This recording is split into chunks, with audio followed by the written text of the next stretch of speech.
വണ്ടി നിർത്തി ഇറങ്ങി നോക്കിയപ്പോൾ ഒരുപാട് ബൈക്കുകൾ കണ്ട്. ഫസ്റ്റ് ഇത് കണ്ടപ്പോൾ വിചാരിച്ചത് റൈഡേഴ്സാണ് എന്നാണ്. ഇതുപോലെ ഗ്രാമങ്ങളൊക്കെ എക്സ്പ്ലോർ ചെയ്ത് പോണ റൈഡേഴ്സ് സാധാരണ ഇതിലൂടെ പോകലുണ്ട്. പക്ഷെ അങ്ങനെ ഞാൻ ഇതിൻ്റെ ഉള്ളിലേക്ക്, ഈ ഷോപ്പിൻ്റെ ഉള്ളിലേക്ക് കയറിയപ്പോഴാണ് മനസ്സിലായത് ഇതൊരു പറ്റം സ്റ്റുഡൻസാണ്, ഇവിടുത്തെ യൂണിവേഴ്സിറ്റി സ്റ്റുഡൻസാണ്. ഇവർ ക്ലാസ്സൊക്കെ കഴിഞ്ഞിട്ട് വീട്ടിലേക്ക് തിരിച്ചു പോവാണ്.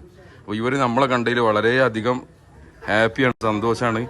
അങ്ങനെ ഒരുപാട് സംഭവങ്ങൾ ഇവർ നമ്മളായിട്ട് ഡിസ്കസ് ചെയ്തു, ഷെയർ ചെയ്തു.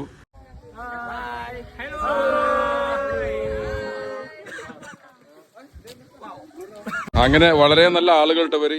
ഇവരങ്ങനെ ചായ ഭക്ഷണമൊക്കെ കഴിച്ചിട്ട് ഇവിടുന്ന് ഒരുമിച്ചിട്ട് യാത്ര തിരിക്കണം. Hi bro, thank U.